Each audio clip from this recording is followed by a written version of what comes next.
오늘은 그 임재 시리즈를 잠깐 멈추고요. 오늘 한 주만 하나님의 나라를 세우는 사람이란 제목으로 여러분하고 좀 말씀을 나누기 원합니다.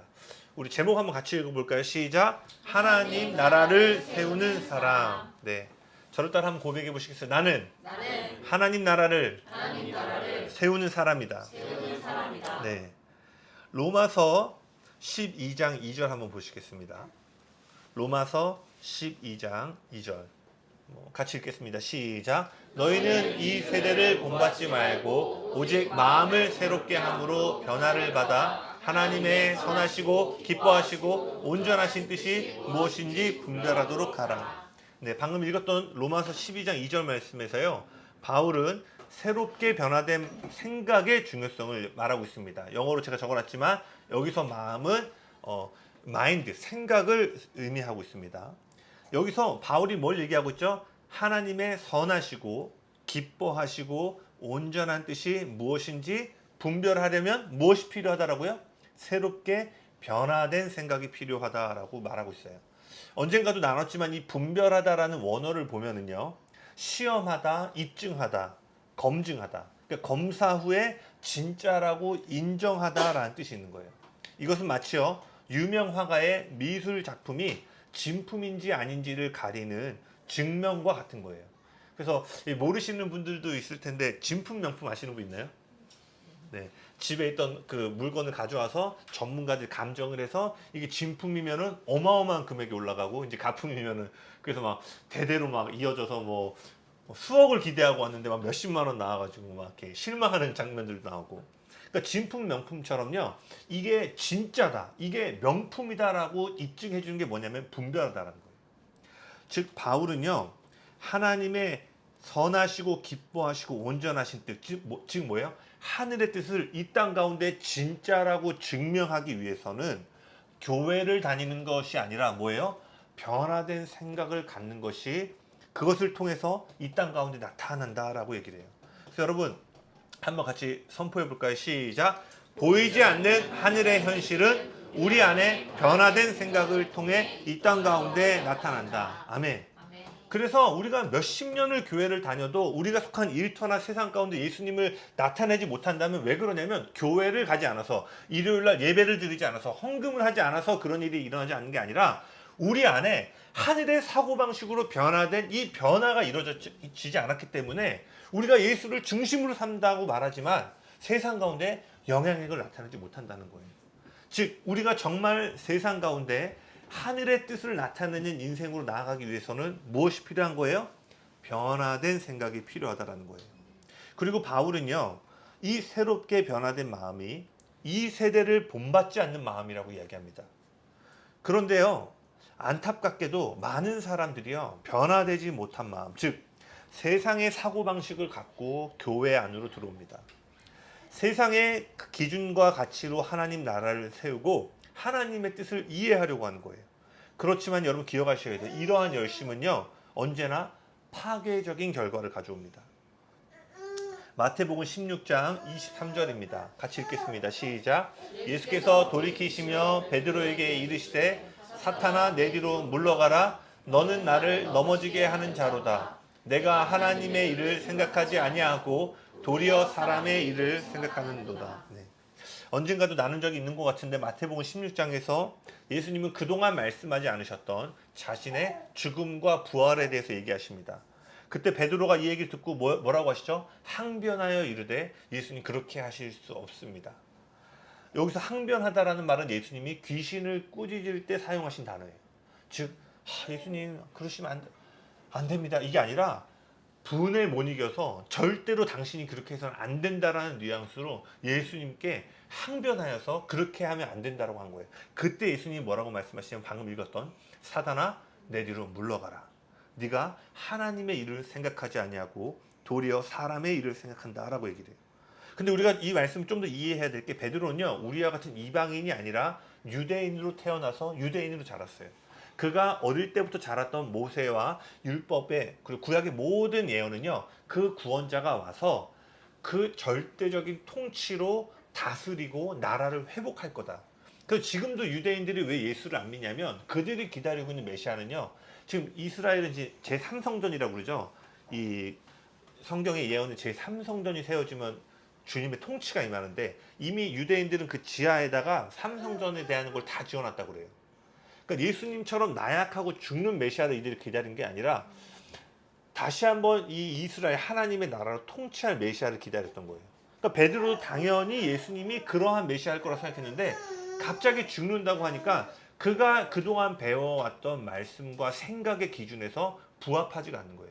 그러니까 그가 예수님을 향해서 항변하여 일어났던 거예요.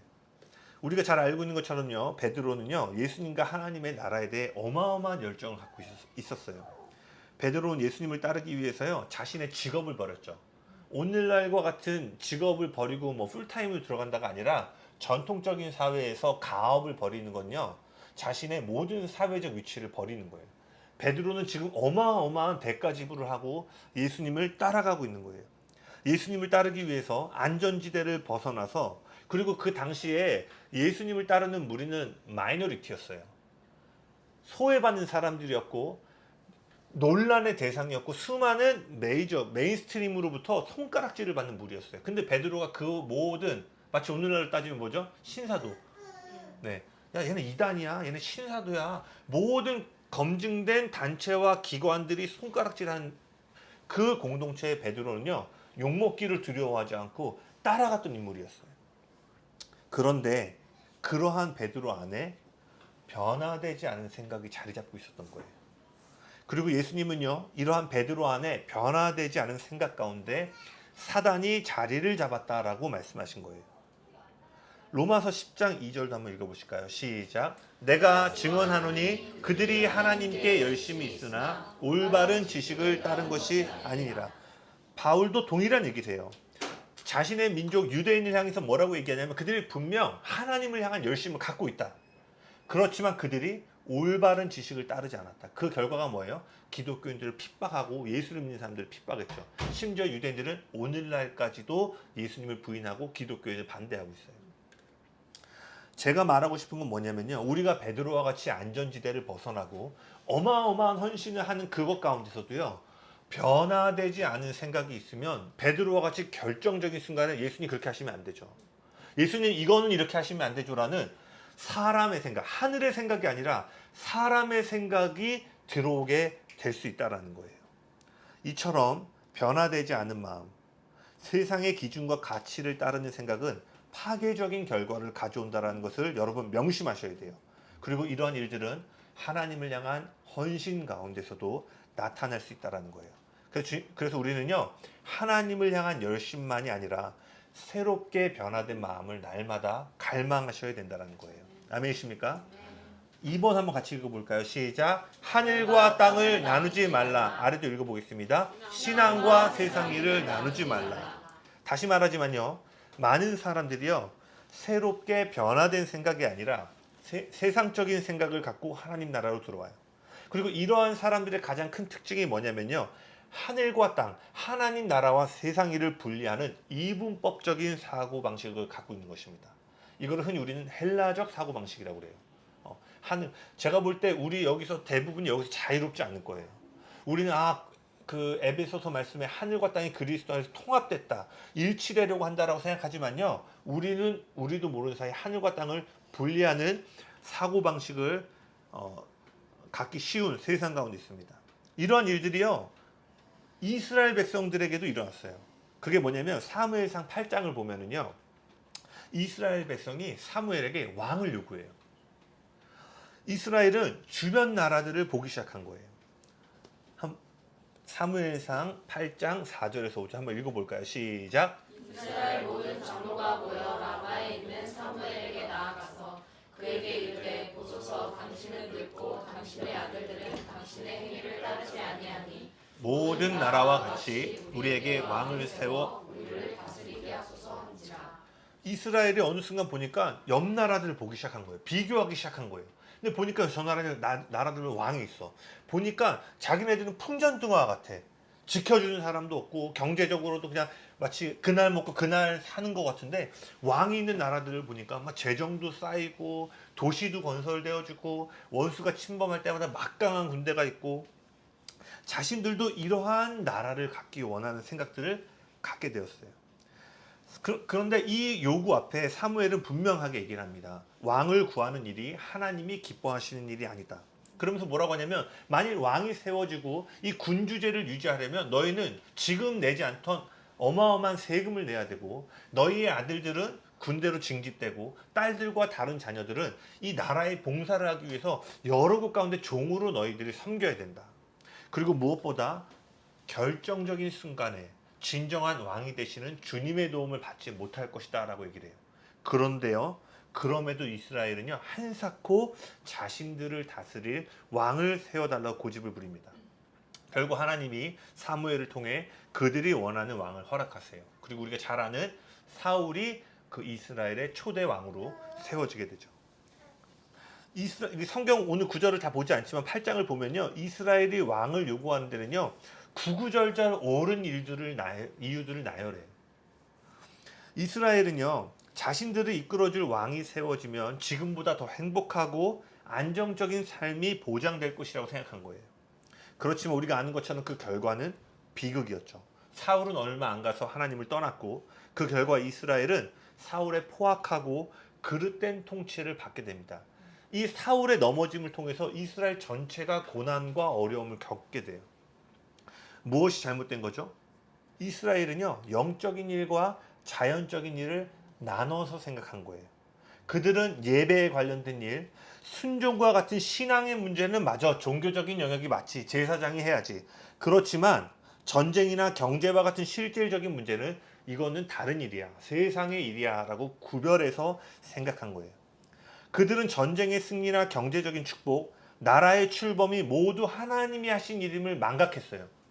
야곱이 야복강에서 씨름함으로 이스라엘이라는 나라가 출범되어졌잖아요.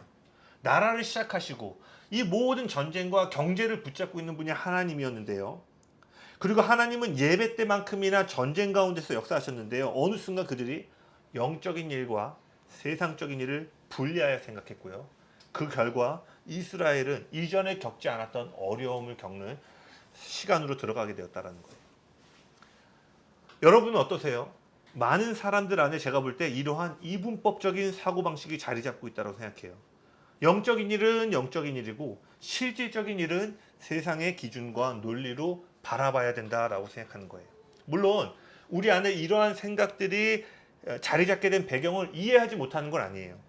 때로는 우리는 신앙, 믿음이라는 카페트 아래 우리가 해야 될 책임들을 다 밀어넣었어요. 우리가 열심히 움직여야 할 때 가만히 앉아서 신앙이란 이름으로 책임을 회피하는 경우들을 우린 때로는 믿음이라고 했어요. 그래서 흔히 우리 이런 얘기 하잖아요. 하늘에 떠다닌다. 대단히 영적인 것 같고 대단히 신령한 것 같은데 땅의 삶이 정리가 안 돼. 뭔가 대단한 걸 얘기하고 시대를 예언하는데 가정 하나를 못 돌봐. 그럴 때 우리는 이것이 진정한 신앙인가? 라는 질문들을 하게 되죠. 이러한 경우들을 보면서 우리 안에 이런 생각들이 오는 거예요. 여기 계신 분들은 아니겠지만, 야, 기도하면 밥 먹여줘? 네가 할 일도 제대로 하지 않으면서 가만히 앉아서 기도만 하고 말씀만 보는 게 맞아? 이러한 생각 속에 신앙의 열심을 가진 사람들에 대해서 냉소적인 마음들을 갖게 돼요. 다시 말하지만요, 이 말이 아예 틀린 말은 아니에요. 그러나 이 얘기는요, 절반만 맞는 말이에요. 그럼 반대로 해볼게요. 기도의 자리, 말씀의 자리 벗어나서 남들보다 더 늦게까지 일하고 더 일찍 일어나서 열심히 일한 사람들 행복해졌나요?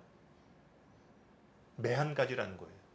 책임을 회피하고 신앙을 따라간 인생이나, 야, 이건 이거고 세상은 세상이지 해서 세상의 끝으로 가서 최선을 다해서 달려봤는데 둘 다 행복하지 않기는 마찬가지라는 거예요. 이번 주에 어떤 조이풀에 계신 집사님하고 만나서 교제하는 시간이 있었어요. 젊었을 때 이야기를 들어보니까 대단하시더라고요. 이미 32살에 개인 자기 사업을 했는데 매출이 60억, 70억. 자기가 사업을 시작하고 2년 정도를 좀 고생했는데 그 3년 차부터 매달 막 5천만 원, 6천만 원씩 들어오기 시작하고 연매출이 60에서 70억이 되고 직원들이 40명까지 가게 된 거예요. 그래서 그분이 논현동에 샵을 하나 차리고 일산에 하나 샵을 차렸더라고요. 그러니까 논현동에 차리니까 이제 부자들이 오는 거예요. 강남 사람들. 근데 그분이 뭘 얘기하냐면 내가 50억, 60억을 벌고 남들이 부러워할 만한 외제차를 타고 다니는데 손님들은 더 부자잖아. 자기가 가난하게 느껴지더래. 그래서 자기는 외제차 타고 다니는데 자기가 너무 불행하다고 느낀 거예요. 그래서 그분이 뭘 세우냐면 50억 매출을 목표로 세운 거예요. 그러면서 그분이 잠을 한두 시간, 막 3시간씩 자라고 일했고, 그분이 뭐라고 얘기해? 자기는 열심히 안 사는 사람들을 진짜 정말 악한 사람을 여겼대. 네가 그래서 안 되는 거야. 그러니까 근데 60억, 70억 버는데 그분이 이 얘기를 하더라고요. 조금 더 벌었어. 조금 더 벌었어. 근데 거기 올라가니까 더 부자들이 있더래. 그러니까 계속해서 자기는 가난하다라고 느껴지고. 여러분 60억, 70억에 가난한 느끼실 분 없으시죠? 야 할렐루야. 뭐 거기서 바로 재림주 오셔도 뭐 저희는 뭐 60억, 70억이 뭐야? 진서가 1억만 돼도 할렐루야. 그렇죠? 네. 더 쓸게요. 10억만. 네. 네. 1억은 저희가 제 기준에서 얘기를 했죠. 네. 근데 그 얘기를 듣는데 역시 제가 이런 설교 많이 했잖아요. 근데 이제 그분이 나중에 사업이 꼬꾸라지면서 하나님께 돌아온 얘기 해주는데 맞다. 정말 맞다. 60억, 70억을 벌어도 그렇게 최선을 다하고 열심히 살아도 잠 안 자고 자신의 인생을 쥐어짜며 달려가도 예수 만나지 않는 인생은 행복함이 없기는 매한가지구나. 여러분, 그래서요, 영적인 일과 세상의 일을 나누어서 바라보면요, 그 결과는 언제나 비극적임을 여러분 꼭 기억하시길 바라요. 그럼 진정한 믿음은 무엇이냐? 한번 같이 읽어볼까요? 시작. 진정한 믿음은 현실의 문제를 부정하지 않는다. 진정한 믿음은 현실의 문제가 우리 가치관과 생각에 영향을 미치는 영향력의 자리에 서 있는 것을 허락하지 않는다. 아멘.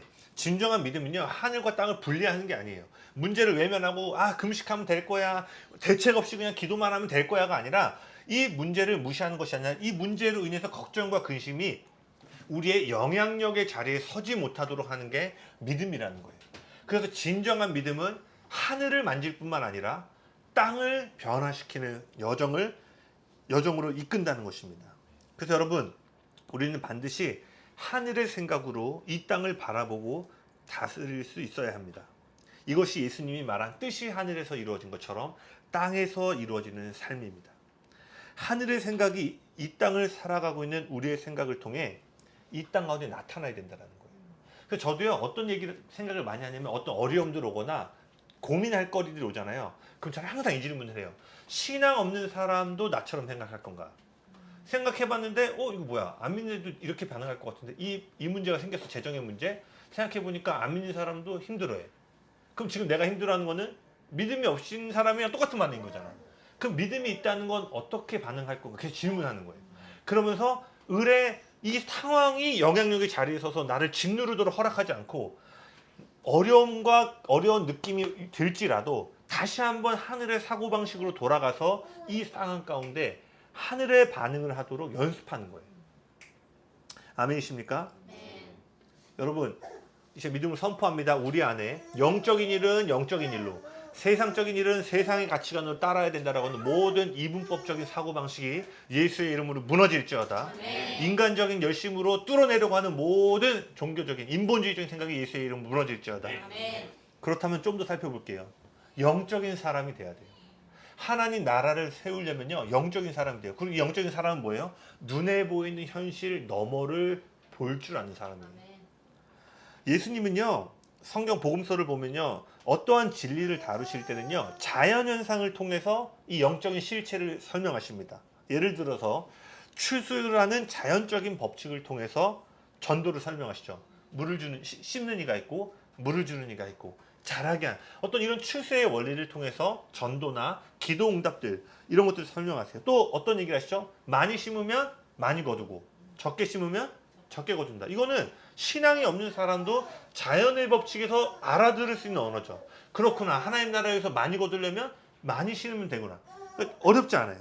이 자연의 법칙을 통해서 하나님은 영적인 일들을 가르치십니다. 그런데요, 어떠한 진리들을 말씀하실 때는요, 이를 설명할 땅의 현실이 없다라고 얘기하세요. 요한복음 3장 12절 읽어볼까요? 시작. 내가 땅의 일을 말하여도 너희가 믿지 아니하거든 하물며 하늘의 일을 말하면 어떻게 믿겠느냐. 그 땅의 일로 설명할 수 있는 하늘의 현실이 있는데, 어떠한 현실은 너의 땅의 이해력과 지성으로는 이해할 수 없는 실체가 있다라고 말씀하신다는 거예요. 즉 자연 법칙과 일치하는 일들, 그렇지만 땅에 없는 하늘의 법칙으로 움직이는 일들도 있음을 말씀하신 거예요. 그래서 성경은요, 자연적인 질서를 넘어서는 더 높은 단계의 진리가 있다라고 말을 해요.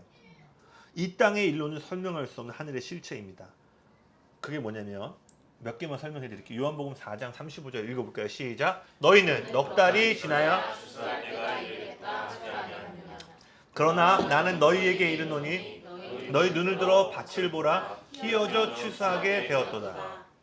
땅의 관점에서, 자연적인 법칙에서는 지금 이스라엘의 계절을 보니까 넉 달이 지나야 추수했대요. 근데 주님은 자연의 현실이 아니라 영적인 현실을 딱 들어갔을 때 뭐라고 얘기하세요? 지금이 추수했다라고 말씀하신 거예요. 그러니까 아까 말한 이분법적인 사고방식을 가진 사람은 이 하늘의 순간을 못 잡는 거예요. 이해가 안 되니까. 넉 달이 지나야 되지. 어떻게 지금이 추수했대야. 곡식이 하나도 안 익었는데. 근데 하나님의 일을 풀어내는 사람들은 뭐예요? 자연적인 현실을 말하는 게 아니라 지금 뭔가 영적인 현실을 지금 풀고 계시는구나. 그걸 뭐라고 그래? 지혜와 계시형이라고 그러죠. 그래서 현실 너머의 것을 보는 사람들은 그 하나님의 하늘의 현실을 붙잡고 땅으로 끌어오는 거예요. 그래서 하나님의 사람들은요, 가는 곳마다 뭔가 일어나게 하는 거예요. 여러분들이 그러한 인생이 되길 축복합니다. 네. 아모스 9장에도 그 얘기가 나와요. 읽진 않겠습니다. 씨를 뿌린과 동시에 거두는 자, 거둠과 동시에 또 씨를 뿌리고 열매를 거두는 자. 그러니까 뿌리고 물을 주고 심고 기다리는 시간이 필요한데요. 아모스 9장은요, 이러한 자연적인 단계가 없이 초자연적으로 마지막 때에 영혼들이 구원되는 일들이 있을 거다라고 얘기를 해요. 근데 저는요, 이 일을 지금 우리 세대 가운데 보고 있다고 믿어요. 왜냐하면 전통적인 전도의 방식은요, 선교사들이 파송되고 특히 무슬림 중동 지역은 5년 10년에도 한 영혼 구원이 안 됐거든요. 근데 우리가 그때 아랍의 봄을 통해서 경험한 게 뭐예요? 10년 동안 한 영혼 구원하지 못했던 선교사님과 그 땅이요, 난민들을 통해서 저절로 교회 안에 수백 수천 명이 들어온 얘기 들었어요. 이게 뭐예요? 자연적인 법칙, 선교 전략에서 그동안 보지 못했던 하나님의 일들이 풀어진 거예요. 씨를 뿌린과 동시에 걷어졌어요. 할렐루야. 아멘. 자연의 법칙은 매우 중요합니다. 다시 말하지만 믿음은 자연적인 법칙을 무시하는 것이 아니에요. 그러나 믿음은 자연적인 법칙을 초월하는 것입니다. 선포해 볼까요? 시작. 믿음은 비현실적으로 살아가는 것이 아니라 초현실적으로 살아가는 것이다. 아멘. 아니 세상도 초격차라고 그래가지고 그냥 격차가 아니라 더 다음 단계 격차를 내라고 얘기하는데, 세상이 초를 얘기해요. 초월적인 격차. 우리는 초현실적인 삶을 살아가는 자들로 알려져야 될 줄로 믿습니다. 아멘. 그래서 여러분, 이게 왜 중요하냐면요, 자연적인 법칙은요, 자연적인 결과를 가져와요.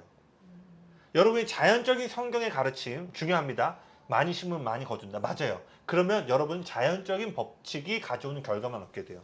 그러나 자연적인 영역을 초월하는 더 높은 단계의 진리를 여러분이 붙잡으면요, 여러분이 기대하고 생각하지 못한 초월적인 응답을 받게 되는 거예요.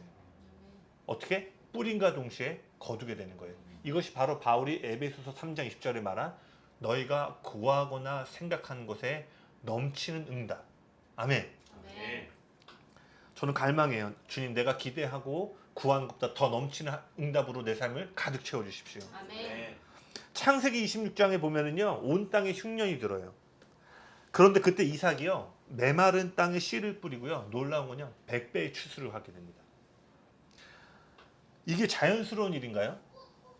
땅이 지금 갈라지고 있는데 거기에 씨를 뿌리는 게 자연스러운 일인가요? 절대 그렇지 않죠. 보통 땅이 메마르면요, 아무리 씨를 뿌려도 아무것도 거두지 못하는 게 일반적이에요. 정상적인 사람이라면요, 가뭄의 때에는 씨를 뿌리지 않게 되겠죠. 이러한 때는요, 가지고 있는 씨앗의 일부는 식량으로 사용하고 나머지는 다음에 비가 올 날을 기대하며 다음에 심을 씨앗으로 쟁여놓는 것이 일반적인 사고방식이에요. 그러나 이삭은 그렇게 하지 않았어요. 그는 갈라진 땅 사이로 씨앗을 뿌렸고요, 모두가 아무것도 거두지 못하는 흉년의 때에요, 유일하게 100배의 추수를 거두게 됩니다. 오늘 살펴보진 않겠지만 이 일로 인해서요 그 땅의 왕이 이삭에게 와서 경배해요. 전 제가 믿기로 이게 이사야 60장에 일어나라 빛을 발하라 어둠이 온 땅을 가리웠고 근데 그때 하나님의 백성들이 빛이 일어날 때 어떻게 일어나냐면 열방의 왕들이 빛으로 일어난 그리스도의 자녀들 앞에 와서 경배한다라고 돼 있어요. 저는 이 말씀이 그 이사야의 말씀과 일치한다고 저는 믿어져요. 흉년은 뭐예요? 어둠이 임한 거예요. 모두가 안 된다고 할 때 세상의 왕들은 탁월한 돌파를 원하거든요. 근데 그러한 때 우리 믿는 자들이 자연의 법칙에서 돌파하잖아요. 그럼 모두가 야 그렇게 하면 되네 이렇게 하면 되네 우리도 신앙 안에 이렇게 이런 생각 들잖아요. 그때는 간절히 기도해서 응답받은 줄 알았는데 잠깐 들어보니까 이거 그냥 열심히 해서 된 것 같은데 뭐 그런 적 있지 않으세요? 막 극적인 응답이야 그런 생각이 안 들겠지만 조금 지나고 나면 이거 재범이가 그냥 열심히 해서 된 것 같은데 내가 열심히 해서 된 것 같아 이런 생각들이 들어올 수 있잖아요. 그러면요 세상의 왕들이 주님을 인정할 수가 없는 거예요. 걔네가 봐도 야 그런 거 아니야? 그럼 세상의 왕들이 언제 어둠이 가려졌을 때 주님께 돌아오냐면요 갈라진 흉년의 때에 씨를 뿌릴 수 있는 영적인 사람들을 통해서 그 일이 이루어진다는 거예요. 4번 한번 읽어보겠습니다. 시작. 하나님 나라는 순종하는 사람을 통해 세워진다.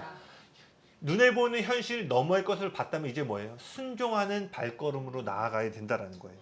하나님 나라는요 여러분 잘 아시는 것처럼 똑똑하고 능력 있는 사람을 통해 세워지지 않습니다. 하나님 나라는 언제나 순종하는 사람들을 통해 이 땅 가운데 세워진다는 거예요. 아멘이십니까? 아멘. 우리가 이해를 통해 순종하는 것도 아름다워요. 물론 제가 지성을 무시하는 게 아니라 지성도 하나님이 만드신 거고 깨달음은 되게 중요합니다. 그래서 제가 금요예배 때도 성경을 묵상하고 깨닫는 것의 중요성에 대해 얘기했잖아요.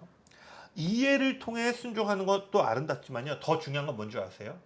이해할 수 없는 그때 하나님을 신뢰함으로 하는 순종이에요.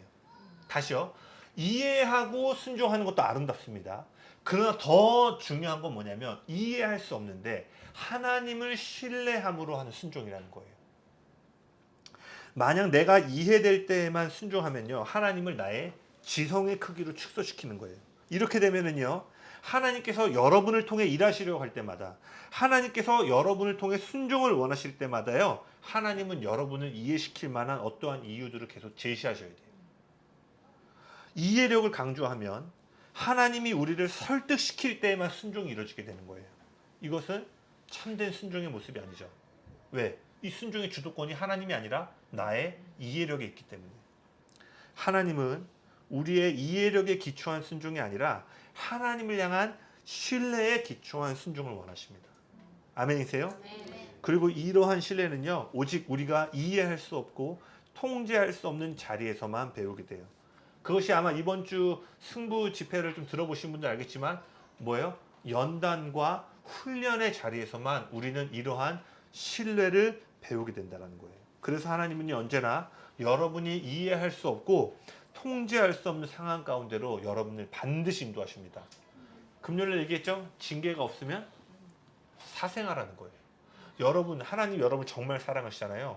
지금은 아닐 수 있지만 여러분을 더 큰 하나님 나라의 무엇인가를 받아낼 수 있는 그릇으로 준비하기 위해서 이러한 이해할 수 없고 통제할 수 없는 상황 가운데 이끄신다라는 거예요. 저희 가정도 다 나눌 수 없지만 여전히 이해되지 않는 어떤 어려움들이 있어요. 그럼 제가 얘기를 해요. 우리 와이프한테. 여보, 야 하나님 얼마나 당신을 크게 쓰시려면. 네. 열받을 수도 있는데 이런 얘기하면 믿음을 얘기하는 거예요. 저희 가정에 또 어떤 일들 여러분이 다 나눌 수 없는 일도 있으면 여보 또 믿음 얘기를 하고 위로할 때는 위로하고. 하지만 뭐예요? 우리에게 이러한 시간들을 통해서 이해가 안 돼. 내가 이렇게까지 달려왔는데 왜 이 문제가 또 나를 어렵게 하지? 이해가 안 되잖아요. 그때 뭐예요? 하나님 당신을 신뢰합니다. 그 신뢰의 순종을 할 때 하나님은 우리를 준비시키시고 하늘이 우리를 통해 이 땅 가운데 나타나게 된다라는 거예요. 또 예를 들어볼까요? 여호수아 6장 여리고성 전쟁 너무 잘 아시죠? 이스라엘이 어떻게 전쟁의 승리를 얻었죠? 6일 동안은 한 바퀴씩 돌고 7일째에는 7바퀴를 돌고 나팔을 불었죠. 성이 무너졌어요. 이게 이해되는 방식인가요? 만약에 예를 들어볼게요. 성국이 앞에 재정의 여리고성이 딱 있어. 이거를 못 넘어가면 내가 이 재정이 뭔가 묶일 것 같아. 근데 갑자기 하나님이 더 열심히 일해, 더 자기 개발해 애가 아니라 성구가 너네 집 한 바퀴, 두 바퀴, 7일째는 7바퀴 돌고 아버지! 하라 외치라고 하면 성구 할 수 있죠? 네. 하나님 말씀하신 성국이 하죠. 근데 우리가 왜 웃어요? 얼토당토하니까. 근데 성경은 뭘 얘기하냐면 그렇게 할 때 네 힘과 노력으로 할 수 없는 하늘의 돌파는 이런 어리석음을 통해서 나타난다라고 얘기하는 거예요. 그 이 일은 뭘 말해주는 거예요? 잘 들어 성구가 예를 들어서 성구가 너가 열심히 산다고 돌파되는 게 아니야. 이해되지 않아도 내가 말하면 얘 아버지라고 하는 그 걸음을 통해서 돌파가 일어나는 거야. 이걸 계속 가르쳐 주신다라는 거예요. 기도원 사사기 7장에 기도원과 미디안 족속의 전쟁은 어때요? 연합군의 숫자가 13만 5천 명으로 나와요. 근데 기도원이 콜을 했어. 야 전쟁 나가려면 다 나와. 처음에 2만 몇 명가 나와요. 근데 하나님 계속 줄여서 몇 명까지 줄였죠? 300명까지 줄인 거예요. 자, 300명 대 14만 5천 명 게임 돼야 안 돼요? 근데 더 기가 찬 게 그날 전쟁에 아무도 칼을 들고 나가지 않아요. 한 손에 항아리, 한 손에는요 나팔을 들고 나가요. 그리고 이 항아리 안에는 횃불이 있었는데 하나님이 사인을 주면 300명이 일제히 항아리를 깹니다. 그리고 횃불이 나타나고 그때 나팔을 불어요. 이렇게 하래. 13만 5천 명 대 10대 1이 아니라 14만 5천 명 대 300명이. 근데 성경을 보면요 기도원의 군대가 나팔을 불고 하나님과 기도원을 위하여라고 하면서 이 항아리를 깨고 횃불을 들자 그 적군들이 서로 싸워서 300명의 승리를 거둡니다. 한 명도 칼을 들지 않았는데 이스라엘이 전쟁에서 승리하게 돼요. 여러분 이게 논리적인 해결책인가요? 절대 그렇지 않아요. 하나님은 뛰어난 전략이나 군사력이 아니라 순종하는 사람을 통해 승리를 이루신다라는 거예요. 하나님은 왜 이렇게 이해할 수 없는 방식으로 일하시는가? 같이 읽어볼까요? 시작. 그러나 하나님께서 세상에 미련한 것들을 택하사 지혜 있는 자들을 부끄럽게 하려 하시고 세상에 약한 것들을 택하사 강한 것들을 부끄럽게 하려 하시며 하나님께서 세상에 천한 것들과 멸시받는 것들과 없는 것들을 택하사 있는 것들을 폐하려 하시니 이는 아무 육체도 하나님 앞에서 자랑하지 못하게 하려 하심이라. 아멘. 우리와 세상으로부터 절대적인 하나님의 존재를 인정하고 나타나게 하기 위해서 하나님은 지혜로운 자, 스펙 좋은 자를 쓰시는 것이 아니라 뭐예요? 순종하는 자, 어리석더라도 무학이라도 하나님을 사랑하는 사람들을 통해 하나님은 일하신다라는 거예요. 아멘. 여러분 혹시 익스플로 74라는 거 아시나요? 조 목사님도 예전에 많이 설교하셨는데 CCC를 한국에서 창립했던 김중곤 목사님께서 1974년에 부흥성회를 연 건데요. 당시에 6일 동안요 655만 명이 참석했다고 합니다.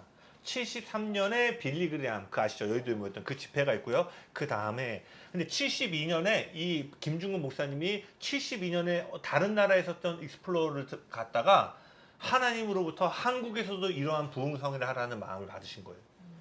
그러고 나서 한국에 돌아와서 이 마음들을 나눴는데 제가 나중에 제가 꼭 가보고 싶은 게 CCC 기념관을 가고 싶은데 그때 모든 사람들이요 거기 기념관에 뭐가 있냐면 이거 안 됩니다 라고 하는 100가지 이유를 제시해요. 이게 폭발이잖아요. 부흥의 폭발. 이게 군부 시대잖아요. 그러니까 명칭 자체가 되게 자극적이고 이게 이루어지기 어려운 시대였는데 그러니까 밑에 있는 팔로워들이 하나님께 받은 건 알겠는데 목사님 이거 안 돼요. 밥은 어디서 먹여요? 뭐 해요? 그러니까 100가지 이유를 했는데 김중근 목사님이 뭘 했냐면 모든 스태프들이 그 오산인가 어디 기도에 들어가서 40일 동안 금식 기도했대요. 그리고 유명한 일화가 그때 하영주 목사님, 오카는 목사님, 이동훈 목사 이런 분들이 다 이쪽 간사나 이랬는데 그 유명한 일화가 하영주 너 이날 비 오면 넌 죽는다. 왜냐면 이게 천막이 없는 거잖아요. 천막 깔 수도 없고 그러니까 비 오면 밥부터 해서 다 난리가 나는 거야. 근데 이때 매일 밤 50에서 80만 명이 철야기도 한 날에는요 100만 명이 넘는 사람들이 철야기도 했대요. 그리고 85개국에서 655만 명이 왔다라는 거예요. 모두가 안 된다고 할 때요 어리석고 미련해 보이지만 하나님 말씀하시면 내가 걷겠습니다라고 한 사람을 통해서요 나중에 찾아보세요. 여기만이 아니라 서울 도로가 어마어마하게 사람을 가득 채워져 있어요. 분리적인 이분법적인 사고방식 가지면 어떻게 돼요? 100가지 이유를 하니까 안 되겠네. 야, 안 되겠다. 여러분, 우리가 하나님의 일을 풀어낸다는 거, 여러분이 저를 도와주신다는 건 뭐예요?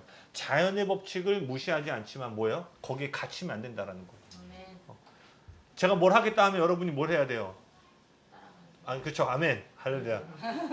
이것 때문에 안 될 것 같은데요? 돈 없어서 안 될 것 같은데 아니에요. 하나님이 말씀하시면 되는 거예요. 우리가 얼마가 있냐가 중요한. 그 우리는 뭐예요? 우리가 그 음성을 듣는 그 친밀함과 살아있는 신앙을 유지하고 있는가가 문제인 거지. 아멘. 그 제가 한때도요, 김중국 목사님 생각 진짜 많이 했어요. 저 청년 때도 그렇고 이 얘기 하니까 너무 죽을 것 같아. 막 또 막 내 삶의 어려움이야. 저도 막 늘 승리하는 게 아니잖아요. 그럼 항상 이래. 김중국 목사님은 어떻게 했을까? 그때는 이제 처음에 600만 명 생각한 게 아니니까 100만 명을 이상인데 100만 명 밥 준비하는 게 어려울까? 지금 내 앞에 닥친 이 일이 어려울까? 뭐 진짜 그랬어요. 야, 그래. 내 일도 어렵지만 100만 명 나보고 지금 컨퍼런스에서 너 밥 준비해라 하는 것보다는 훨씬 쉽다. 믿음의 사람들 막 대입을 해보는 거예요. 그러면 내가 믿음이 적구나. 다시 한번 또 나아가고. 사도행전 11장을 보면은요. 건반 한번 쳐주시겠어요? 안디옥에요. 어느 날 아가보라고 하는 한 선지자가 찾아와서요. 온 땅에 기근이 있을 거라고 얘기를 해요. 한번 읽어볼까요? 사도행전 11장 27절에서 28절입니다. 시작.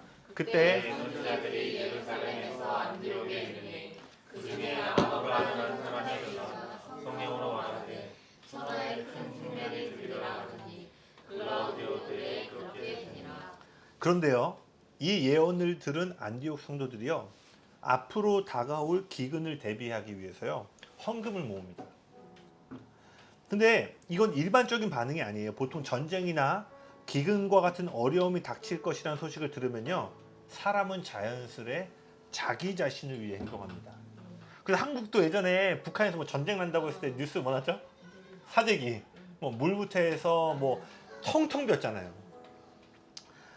그러니까 혹시 모를 일에 대비해서 자신과 가족들을 지키고 먹일 식량을 준비하기 위함이죠. 즉 어려움 앞에서는 가장 먼저 자기 자신을 지키는 것이 가장 자연스러운 반응이에요. 그런데요, 그들은요, 안디옥 성도들은요, 개인적인 궁핍함이 온다 할지라도 헌금을 하기로 결정했어요. 자, 기근이 지금 어디에 닥쳐오고 있죠? 여기 지금 천하라고 되어 있지만 성경 보면요, 전 세계예요.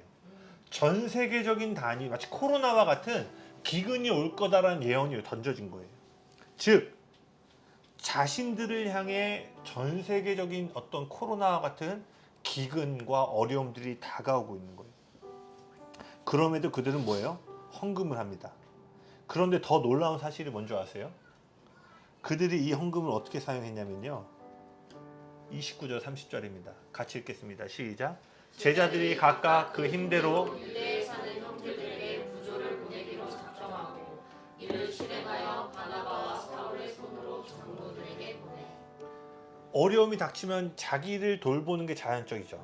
그 헌금하는 것도 자연스러운 반응이 아닌데 이 헌금을 잔뜩 모아서 자기네 교회를 위해 쓴 게 아니라 자신들에게 처음으로 복음을 전해주고 비전을 전해줬던 예루살렘 공동체로 모든 헌금을 보내요. 하나님의 비전이 시작되고 복음이 출발되어졌던 예루살렘으로 그들이 헌금을 보냅니다. 여러분, 이게 하나님 나라의 사고방식이라는 거예요. 고난이 올 거다 해서 사재기 하는 게 하나님 나라의 방식이 아니라 헌금하는 것뿐만 아니라 뭐예요? 그것을 우리가 아닌 다른 어려움 가운데 있는 사람들, 그 비전이 출발되는 곳으로 드릴 수 있는 것이 하나님 나라의 사고방식이라는 거예요. 그런데요, 이 헌금 이후로 기근에 대한 이야기가 언급되지 않습니다. 온 세계를 덮는 큰 흉년이었음에도 불구하고요, 이후에 이 기근이 교회와 성도들에게 어떤 어려움을 가져다 주었는지가 나오지 않아요. 제가 믿기로 하나님 나라의 사고방식으로 드린 헌금이 기근으로부터 교회와 성도들을 보호해줬다고 저는 믿습니다. 아멘.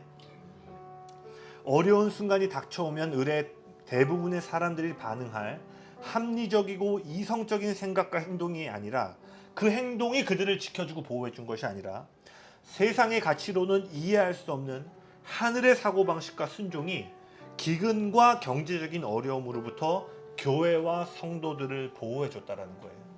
아멘. 여러분의 미래의 안정감은 어디에 있는 거예요? 연금에 있는 거예요? 보험금에 있는 거예요? 아니에요. 할 수 있으면 하세요. 네.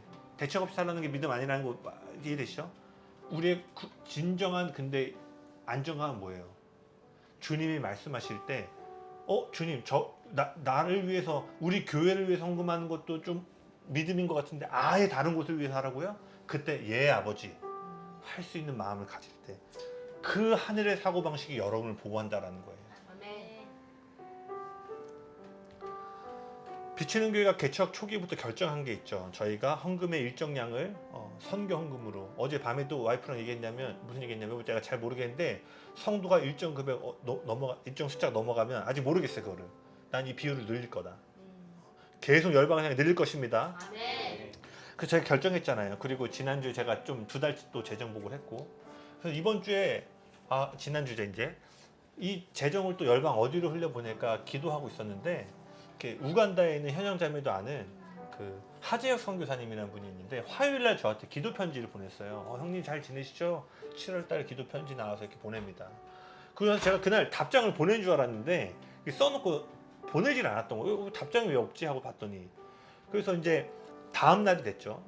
근데 그 기도 편지를 보는데 그 기도 제목 중에 하나가 그 현지에 그 선교팀들이 올 때 섬길 수 있는 게스트하우스 싱크대랑 뭐 이런 것들을 수리해야 되는데 이 재정이 채워지도록 좀 기도해 주세요라고 되어 있더라고요. 그래서 제가 딱 이거 보자마자 바로 철이 형제한테 제가 연락을 했어요. 지금 재정 담당이기 때문에 철이 형제 하늘의 사고방식 가셔야 돼요. 철이 형 제가 얘기했어요. 내가 이런 기도 편지 받았고 지금 이런 금액들 좀 여기 우간다로 좀 보냈으면 좋겠습니다. 네. 철이 형제가 잠깐 머뭇하는 것 같았지만 농담이고요. 사실 지금 저희 인테리어 비용도 지금 할렐루야 어마어마하게 하나 채워주실 것입니다. 근데 지금 현실에서는 한 푼이라도 아껴서 이런 생각 들 수 있잖아요. 이번 2달은 조금 아껴서 성전 위에 쓰고 그 이후에 더 헌금 들어오면 그걸로 좀 못 냈던 것들 내고 그럴 수 있잖아요. 근데 제가 결정했어요. 하나님 우리의 처소를 못 짓는다 할지라도 조금 부족하게 만약에 지금 우리 짓는 거 아무리 부족하다 할지라도 우간다에 짓는 게스트하우스보다는 어마어마하게 좋은 거 아니에요. 그래서 하나님 결정해서 하나님 열방의 집을 내가 먼저 세우기를 원합니다. 그래서 바로 보내고 원래 얼마 전에 10,000불 든데 그래서 10,000불을 제가 지금 할 수가 없어서 또 아마 그 섬김으로 또 복 받을 아마 사람들이 있을 것 같아요. 그래서 저희가 상당히 많은 부분을 그래도 2달치 헌금이 꽤 많이 들어와서 할렐루야.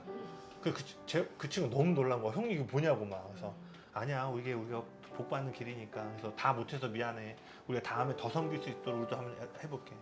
그리고 나서 제가 와이프도 아는데 제가 여기서 하나님께 기도했어요. 막 돌아다니면서 하나님 이거 제 돈으로 헌금한 거 아니잖아요. 여러분 재정이 열방을 세우는 일이 들어간 거예요. 하나님께 기도했어요. 하나님 우리 비추는 교회 식구들 열방을 먹이는 교회 그 하는 모든 일들 하나님 복 주시옵소서. 막 그러면서 막 선포했어요. 하나님 우리 집을 짓기 전에 하나님 당신의 집을 짓기로 결정합니다. 열방에 더 필요한 곳에 집을 짓기로 결정합니다. 그때 뭐 제가 이런 아가보 말씀 묵상할 때가 아니었어요. 그리고 나서 그날 승부 집회를 갔는데 승부 때 있잖아요. 우연이 없다. 근데 그날 메시지가 뭐였냐면 다윗이 자기 하나 건사하기 어려울 때에 그 일날을 도와준 말씀을 딱 선포하시는 거예요. 그러면 그 박 목사님 뭘 얘기하냐면 자기 자신을 위해 살지 마라. 네 어려움에 갇혀 사지 마라. 어려운 그때에도 그 일날과 같이 하나님의 도움이 필요한 자들을 돌아보라. 근데 저는 그게 만약에 제가 화요일날 연락이 돼서 화요일날 헌금을 드렸다면 이러지 않았을 텐데 딱 갔는데 저한테 너무나 위로가 되는 거예요. 야 우리도 지금 데코가 석자인데 마치 다윗 같잖아요. 아둘람에서 있고 뭐 지금 아마 철이 형제가 제가 볼 때는 여기 제일 현실적인 걱정 많이 할 거예요. 저한테 계속 물어봐요. 이번에 견적서 얼마 나왔대? 아마 집을 또 매도해야 되니까 이게 또 뭐 이게 집 팔아서 커버가 될지 안 될지 계산하는 것 같은데 저한테 계속 재정 물어본다는 건 뭐예요? 계속 고민하고 있는 거예요. 이거 어떻게 해야 되지? 뭐 저는 믿음을 던지지만 지금 저는 헌금 잘 안 봐요. 월말 결산할 때만 제가 좀 정리해달라고 해서 그때 뭐지 제가 여러 뭐 안 봐요. 근데 여기 다 보고 있단 말이에요. 그러니까 이게 그림이 나오네 안 나오네가 막 보일 거 아니에요. 그런 때 그 승부에서 그런 말씀 전해주고, 근데 그날 어떤 일이 있었냐면 한 지체가 연락이 와서 S90ES를 자기가 헌금을 하겠다고 연락이 온 거예요. 그리고 그날 조이풀에 있던 한 청년이 저희 공동체 100만 원을 헌금했어요. 그리고 그날 집회가 다 끝나고 집에 돌아가는데 어떤 한 분이 쌀 40kg를 저희한테 또 헌물해 주신 거예요. 다른 날도 아니고 우리도 지금 뭔가 한 푼이라도 아껴야 되는 그때 그것을 계산하지 아니하고 열방을 향해 드린 그날 메시지가 그런 메시지가 나오고, 믿음은 취하는 거잖아요. 내 믿음대로 될지어다. 그래서 저는 믿음으로 취했어요. 어젯밤에 그랬어요. 와이프랑 건반은 여보 예배에 대한 기름 부으신 것 같아. 100만 원은 재정의 축복인 것 같아. 쌀은 열매잖아요. 제가 요번에 승부 가서 뭐 한 줄 아세요? 다 죄다 그 조목사에 나서부터는 조이풀 메시지인 거잖아요. 그래서 이제 뭐 오랫동안 기다리는데 될 거다 막 하고 열매. 그러니까 제가 첫날 갔는데 사실 금요 예배를 따로 드릴 생각을 하고 있었단 말이에요. 금요일에 가보니까 결국 이렇게 어쨌든 이거는 완전 조이풀 특화된 메시지고 조목사님 당연히 조이풀에 대한 메시지를 하실 거고. 그러니까 이게 우리 성도들이 왔을 때 계절이 다른데 좀 메시지가 좀 안 맞지 않을까? 그런데 이제 이틀 3일 하고 3일째 그 말씀 들으면서 우리 여정이랑 그 말씀 맞으면서 금요 예배 여기 좀 드려야겠다. 그럼 조목사님 올라오고 나섰던 조이풀인데 그때 나 무슨 기도하냐? 하나님 저거 비추는 교회 성도들에게 풀어주세요. 막 열매씩 얘기하는 거예요. 그럼 하나님 비추는 교회 오랫동안 기도했던 것들 열매 맺게 해주세요. 근데 어제 밤에 쌀이 열매잖아요. 조이풀도 청원교회로부터 그 농수산물 얻었다고 하는데 저도 믿음을 취했어요. 여보 예배에 대한 기름 부으심, 재정의 축복, 비추는 교회 성도들 오랫동안 기도했던 일들, 오랫동안 수고했던 일들 쌀을 받은 것처럼 열매 맺게 될 것들. 그래서 어젯밤에도 그렇게 기도하고 할렐루야. 전 이것이 우연이 아니라고 생각해요. 저는. 그래서 어제 또 기도했어요. 하나님 보리뮤직 열방을 먹이는 그 되게 해 주시옵소서. 우간다 먹이게 하시고 저희 와이프한테 손 얹고 기도하고, 제가 그날 헌금한 날도요 제 두 딸 위해 손 얹고 기도했어요. 하나님 이 두 딸이 열방을 먹이고 선교하는 인생 되게 도와주시옵소서. 아멘. 이사야 55장 8절과 9절 제가 읽어드릴게요. 이는 내 생각이 너희의 생각과 다르며 내 길은 너희의 길과 다름이니라. 여호와의 말씀이니라. 이는 하늘이 땅보다 높음 같이 내 길은 너희의 길보다 높으며 내 생각은 너희의 생각보다 높음이니라. 아멘.